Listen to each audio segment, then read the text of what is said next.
Hi everybody. Welcome to Honey Stories. నేను మీ Lakshmi. 'Vashishtha the beast' 178 episode యార్. స్నిగ్ధ ఎక్కిన క్యాబ్ సుమోకి మధ్య చాలా వెహికల్స్ దూరేయడంతో గ్యాప్ వచ్చింది. ఆగి ఆగి నెమ్మదిగా వెళుతుంటే స్నిగ్ధ దిగాల్సిన ఏరియా వచ్చింది. ఆమె దిగి ఆ క్రౌడ్లో కలిసిపోయింది. మరణం ఆసనమైన మరో పర్సన్ అదే క్యాబ్ ఎక్కింది. ఊరేగింపు మరో రోడ్లోకి వెళ్ళిపోవడంతో వెహికల్స్ మూవ్ అవ్వడం స్టార్ట్ అయ్యాయి. అన్ని వెహికల్స్ దాటుకుంటూ క్యాబ్ని రీచ్ అయ్యారు రహీం మనుషులు. అందులో స్నిగ్ధ కాకుండా వేరే పర్సన్ ఎక్కడం వాళ్లకు తెలీదు. కారు వెళ్ళే ఏరియా తెలియడంతో మినీ టిప్పర్ సొర్రున దూసుకొచ్చి క్యాబ్ సైడ్ నుంచి బలంగా డాష్ ఇచ్చింది. స్పీడ్గా డాష్ అవ్వడంతో క్యాబ్ సర్రున దేక్కుంటూ పోయి పక్కనే ఉన్న డివైడర్ గుద్దుకొని సైడ్ వంతెన నుండి కిందకి పడింది. సుమోలో ఉన్న రౌడీలు అదంతా చూసి తృప్తిగా నవ్వుకొని రహీంకి కాల్ చేసి జరిగింది చెప్పారు. అనుకున్నది జరిగిపోవడంతో ఆనందంగా అదే విషయం నీలాంబరికి చేరవేశాడు వాడు. స్నిగ్ధ వెనుక నుంచి ఫాలో చేసింది మొదలు ఫోన్లో వీడియో తీయించింది తనకు అనువుగా మలుచుకునేందుకు నీలాంబరి. రహీం ఆ క్యాబ్ పైకి తీసేది, దాని డెడ్ బాడీ మోసుకేది అంతా వీడియో తీసి పోలీసులకు ఆమె ఎవరనేది లీక్ చేయి చాలు, మిగతా కథ నేను నడుపుతా అని ఆర్డర్ వేసింది నీలాంబరి. ఓకే మేడం అని నీలాంబరి చెప్పింది తూచే తప్పకుండా చేశాడు. పైగా స్నిగ్ధ ప్రొఫైల్ కూడా పోలీసులకు అందేలా చేశాడు రహీం. అంత ఎత్తు నుండి పడితే ఎవరో గుర్తుపట్టలేంతగా బాడీ ఛిద్రం అవుతుంది. అయితే తను చేసిందంతా వేస్ట్ అవుతుందని, స్నిగ్ధ చనిపోయిందని మౌనిష్ నమ్మాలని ఇలా ప్లాన్ చేసింది బ్లూ ఆంటీ. అరుణ వచ్చి స్నిగ్ధను తీసుకెళ్ళింది. డోర్ తీసి రావే పిన్ని వాడంతా ఫంక్షన్కి వెళ్ళారు, ఈవినింగ్ వస్తారేమో అని వాటర్ తెచ్చిచ్చింది. దారిలో జరిగిందంతా అరుణ్కి చెప్పింది. చాలా అలసటగా ఉండి వాటర్ తాగి సోఫా వెనక్కి వాలింది స్నిగ్ధ. ఏమైనా తిన్నావా అని పక్కనే కూర్చుని చేతిని పట్టుకుని లాలను గడిగింది ఆమె. గుడ్లు నీళ్లు కక్కుకొని లేదంటూ తల ఊపింది స్నిగ్ధ.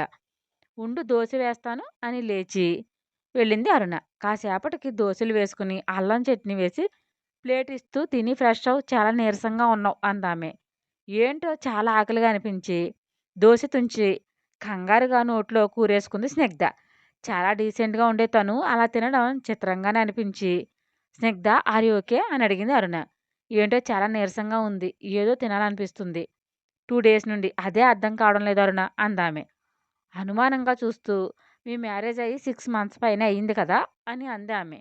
అవును అయితే అని ప్రశ్నార్థకంగా మొహం పెట్టింది స్నిగ్ధ. నువ్వు కన్సీవ్ అయ్యేవేమోనే, ఒకసారి టెస్ట్ చేయించుకో, వాళ్ళకే ఎలాంటి మూడ్ స్వింగ్స్ ఉంటాయి అని చేతిని పట్టుకుని ఫ్రెష్ చేసింది.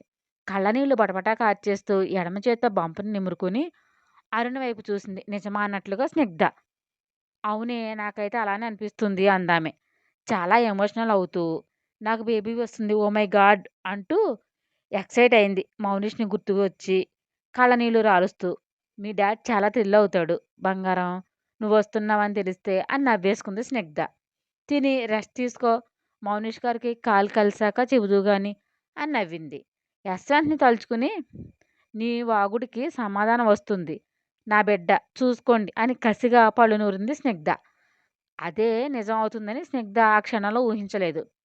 సరే రెస్ట్ తీసుకో, ఈవినింగ్ హాస్పిటల్కి వెళ్దాం అని ప్లేట్ తీసుకుని కిచెన్లోకి వెళ్ళింది. లేచేదల్లా సోఫాలోనే ఉన్న రిమోట్ మీద చేయాంచింది స్నిగ్ధ. టీవీ ఆన్ అయి న్యూస్ స్క్రోల్ అవుతుంది. అది పట్టించుకోకుండా రూమ్లోకి వెళ్తుండగా క్యాబ్లో ఉన్న ఆమె పేరు స్నిగ్ధ అంట అని యాంకర్ చెప్పగానే డోర్ మీద చేతిని ఆంచింది. కాస్త వెనక్కి తిరిగి చూసింది. యాంకర్ చెప్పేదానికి అరుణ్ కూడా బయటకు వచ్చి వింటూ, ఏ స్నిగ్ధ అదేంటి, నీ గురించి ఎలాంటి కారు కూతలు కూస్తున్నారు అని వీడియో క్లిప్పింగ్స్ చూస్తూ అటు చూడు అంటూ షాకింగ్ ఎక్స్ప్రెషన్స్ ఇచ్చింది. వణికిపోతూ ఆ క్యాబ్ నేను ఎక్కిందేనే అరుణ అంటూ ప్యానిక్ అయింది స్నిగ్ధ.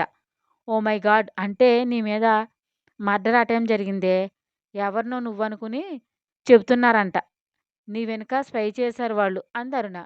ఒళ్ళంతా చెమటలు పట్టేసి తల తిరుగుతుండగా నిలబడిన చోటే కిందకు జారిపోయింది తేగతోలులా. స్నిగ్ధ అంటూ గట్టిగా అరుస్తూ వెళ్ళి గబాల్ని వెళ్ళి పట్టుకుంది అరుణ. స్పృహ కోల్పోయిన ఆమెని లేవదీసి తీసుకెళ్ళి బెడ్ మీద పడుకోబెట్టింది. వాటర్ తెచ్చి క్లాత్ తడిపి మొహం మీద తుడిచి స్నిగ్ధ అంటూ ఆందోళనగా పిలిచింది. మగతగా కళ్ళు తెరిచి చూసి కళ్ళ ముందు కదలని దృశ్యాన్ని గుర్తుకు చేసుకుని కళ్ళనీళ్ళు తిప్పేస్తూ నన్ను చంపాలని చూశాడే యశ్వంత్, నీ వల్లే నేను నా బేబీ బతికాము అంటూ గద్గద స్వరంతో అంది ఆమె. అవన్నీ తర్వాత, ముందు మౌనిష్కి కాల్ చేసి చెప్పు అంది అరుణ. వద్దు వాళ్ళ బలం ముందు నేను నిలబడలేను. నాకే బంధం వద్దు. నా బిడ్డ నేను అంతే. తన అన్నయ్య నమ్మిస్తాడు నేను చనిపోయినట్లు. అలాగే నమ్మను నువ్వు. నాదే తప్పు. మౌనీష్ ప్రపోజ్ చేసినప్పుడు నా అర్హత ఏంటో నేను తెలుసుకుని దూరంగా ఉండాల్సింది. నేను చేసిన తప్పు నాకే కాదు నా బిడ్డకు ముప్పుగా మారింది. ఈ ఊరు నుండి అందరికీ దూరంగా వెళ్ళిపోతాను అంటూ ఏడ్చింది స్నిగ్ధ. ఒంటరిగా బేబీతో చాలా కష్టం స్నిగ్ధ ఆలోచించు అందామె. నేను అనాథగా బతకలేదా? నా బేబీకి తల్లైనా ఉంటుంది అని నిర్లిప్తంగా నవ్వింది. తన సర్టిఫికెట్స్ తన దగ్గర ఉండడంతో ఆ నైట్‌కి నైటే వైజాగ్ వెళ్ళిపోయింది స్నిగ్ధ. స్నిగ్ధ చనిపోయిన న్యూస్ తెలిసి తిరిగి టపాలా వచ్చేశాడు మౌనిష్. అది ముందే ఊహించిన నీలాంబరి ఏమీ తెలియనట్లు అప్పుడే ప్రాబ్లమ్ స్టార్ట్ ఔట్ అయిందా? అప్పుడే వచ్చేసావు అని ఆశ్చర్యంగా నటించింది. ఏడవడంతో కళ్ళు ఉబ్బిపోయి, మొహం వాచిపోయి అదోలా ఉన్నాడు మౌనిష్. బాగా టైర్డ్‌గా ఉన్నావు వెళ్లి ఫ్రెష్ అవు అంది. కోపంగా అన్నయ్య ఏడి అంటూ అరిచాడు. ఏంటి చించుకోవడం?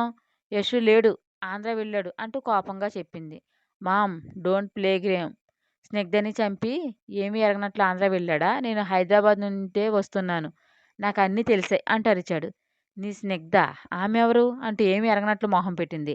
ఆమెను చంపించే అవసరం యశుకి ఏముంది అని రెట్టించింది. నటించకు. మీ ఇద్దరికీ స్నిగ్ధ ఎవరో తెలుసు. అందుకే తనకు వార్నింగ్ ఇచ్చాడు యశు. వెళ్ళి మీరే నా స్నిగ్ధని చంపేశారు అంటూ ఇంట్లో వస్తువులు పగలగొడుతూ నానా బీభత్సం చేశాడు. మౌని ఏంటా పిచ్చి? అది ఎవరో చస్తే నువ్వు పిచ్చివాళ్ళ ప్రవర్తిస్తావా అని లాగింది. డోంట్ టచ్ మీ అంటూ అరిచి అవును నేను పిచ్చివాడినే నన్ను తాక్కు అంటూ టీపై ఎత్తి పడేసి హిస్టరిక్ బిహేవ్ చేస్తూ స్నిగ్ధ అంటూ వెల్లాదిరేలా అరిచాడు. భయంతో కంపించింది నీలాంబరి. కొడుకంత వియర్డ్‌గా బిహేవ్ చేస్తాడని ఊహించలేదు. కొన్నాళ్ళు మౌనంగా రోదిస్తాడు. తర్వాత తన ఆట తను ఆడొచ్చు అనుకుంది. కానీ సీన్ రివర్స్ అవుతుందని అనుకోలేదు. రూమ్‌లో తనని తాను బంధించుకుని నిద్రాహారాలు మానేశాడు మౌనిష్. యశ్వంత్ ఎంత బ్రతిమలాడినా కరగలేదు. నీలాంబరి పిలిచే ధైర్యమే చేయలేదు. మోక్షని పిలిపించాడు మౌనిష్ కోసం. ఆమె పరిస్థితి వివరించి తనది చూసుకోమన్నాడు యశ్వంత్. మోక్ష వేడుకోగా వారం రోజుల తర్వాత డోర్ ఓపెన్ చేశాడు. చిక్కుపోయి గ్లూకోజ్ లెవెల్స్ డౌన్ అయిపోయి ఎలా పడితే అలా అయ్యాడు. అన్నయ్య అని పట్టుకుని ఏడ్చేసింది. స్పృహ కోల్పోతున్న తమ్ముడిని పట్టుకుని హుటాహుటిన హాస్పిటల్లో జాయిన్ చేశాడు యశ్వంత్. ముందు తను ఎక్కడ వర్క్ చేసిందో హైడ్ చేసి ముందు చేసిన దానికంటే చిన్న కంపెనీలో జాబ్‌లోకి జాయిన్ అయింది స్నిగ్ధ. 3 నెలలు కాలమానంలా కరిగిపోయాయి. ఈ 3 నెలలు మౌనిష్‌తోనే ఉన్నాడు యశ్వంత్. అదే సమయంలో ప్రజ్ఞకి మ్యారేజ్ సెటిల్ అవ్వడం జరిగింది. ఒకరోజు చెప్పా పెట్టకుండా వేరే కంట్రీ వెళ్ళిపోయాడు మౌనిష్. పీసీలో ఉంటే ప్రాబ్లమ్ అవుతుందని ఒక రూమ్ తీసుకుని ఉండేది. రోజు రోజుకి కడుపు పెరగడంతో చుట్టూ ఉండేవాళ్ళ ఆరాలు ఎక్కువయ్యాయి. దుబాయ్‌లో ఉన్నాడని మేనేజ్ చేసుకుంటూ వచ్చింది. దురదృష్టం లైఫ్ ప్రోగ్రామ్ ద్వారా తరుముకుంటూ వచ్చింది. విధి ఆట నుంచి తప్పించుకోవడం ఎవరి తరం కాదన్నట్లు మాల్‌లో ప్రైవేట్ ఛానల్ వాళ్ళు కాంటాక్ట్ చేస్తున్న ప్రోగ్రామ్ కెమెరాలో పడింది స్నిగ్ధ. తన షాపింగ్ బ్యాగ్ తీసుకుని యాదాలాపం యాంకర్‌ని చూసి బయటికి వెళ్ళిపోయిందామె. 1 డేస్ తర్వాత స్నిగ్ధని స్పై చేసిన పర్సన్ తాపీగా ఫోన్‌లో వీడియోలు చూస్తుండగా ఆ వీడియోలో స్నిగ్ధ అనిపించింది. లైట్ తీసుకుని ముందుకు స్క్రోల్ చేసుకుంటూ పోయి వెంటనే మైండ్ సెన్స్ హెచ్చరించడంతో బ్యాక్ వచ్చి ఆ వీడియోని డీప్‌గా చూశాడు. స్నిగ్ధని చూడగానే ఫ్యూజులు ఎగిరిపోయి రహీం భయ్యా అని గావు కేకేశాడు. బిర్యానీ మిక్కిన రహీం అదిరిపడ్డాడు.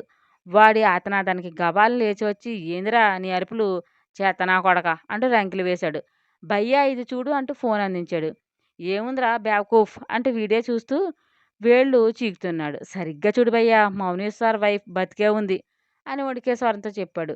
ఏమంటున్నారా అని వీడియో మళ్ళీ స్క్రోల్ చేసి చూశాడు రహీం. స్నిగ్ధ కంటపడింది. ఓహ్ అల్లా ఇది ఎలా బతికుందిరా? సార్‌కి తెలిస్తే మనల్ని తుకడాలు తుకడాల కింద నరుకుతాడు. ఈమె కోసం చిన్న సార్ పిచ్చోడై ప్రాణాల మీదకు తెచ్చుకున్నాడు అని టెన్షన్ పడ్డాడు. మేడం చంపేస్తదిరా భయ్యా! అది ఆలోచించు అని కంగారు పెట్టాడు. అవునా? మనం చేసింది బయటపడితే అన్ని పక్కల నుండి చావు వస్తుందిరేయ్! అది ఎక్కడ ఉన్నా దొరికిన చోటే పాతిపెట్టేద్దాం. పదండి అని సిటీ అంతా జల్లెడ పట్టారు. ఎలా అయితే స్నిగ్ధ వర్క్ చేసే ఆఫీస్ తెలుసుకుని లోపలికి వెళ్ళి కనుక్కున్నారు. ఆ రోజు చెకప్ ఉందని లేట్‌గా వస్తానని రాలేదామె. తన కొలీగ్‌కి కాల్ చేసి ఎవరో వచ్చినట్లు చెప్పింది. తన కోసం ఎవరొస్తారు అంటే నేను బతికున్న విషయం యశ్వంత్‌కి తెలిసిపోయిందా అనుకోగానే వణికిపోయింది. ఆఫీస్‌కి వెళ్ళకుండా లీవ్ పెట్టేసి రూమ్‌కి వచ్చి పడింది. ఆఫీస్ బయటే కాపు కాశారు రహీం గ్యాంగ్. ఇక్కడ అక్కడ నుండి మళ్ళీ చెన్నై వెళ్ళిపోయింది. అక్కడ తన దురదృష్టం వెంటాడి తను వర్క్ చేసే కంపెనీతో యశ్వంత్ కొలాబరేట్ అవ్వడంతో అక్కడ నుండి పారిపోయి మళ్ళీ హైదరాబాద్ వచ్చింది. అప్పటికే 7 మంత్స్ వచ్చేసి బేబీ బంప్ వేపుగా పెరిగింది. తనుండే ఫ్లాట్ వాళ్ళు స్నిగ్ధని అవమానకరంగా చూస్తూ హేళన చేసేవారు. అవేమీ కేర్ చేయకుండా ముందుకు సాగేది. రహీం గ్యాంగ్ తనకు తెలిసి వాళ్ళందరినీ పురమాయించి స్నిగ్ధని వెతుకుతూనే ఉండేవాడు. వాళ్ళ కంట పడకుండా తప్పించుకుని తిరుగుతూ ప్రాజెక్ట్ వర్క్ మీద ఊరెళ్ళి వస్తూనే ప్రజ్ఞని ట్రైన్‌లో కలిసింది. నా స్టోరీ మీకు నచ్చినట్టయితే ఒక లైక్ ఇచ్చి కామెంట్ చేయండి. ప్లీజ్ షేర్ అండ్ సబ్స్క్రైబ్ చేయండి బడ్డీస్.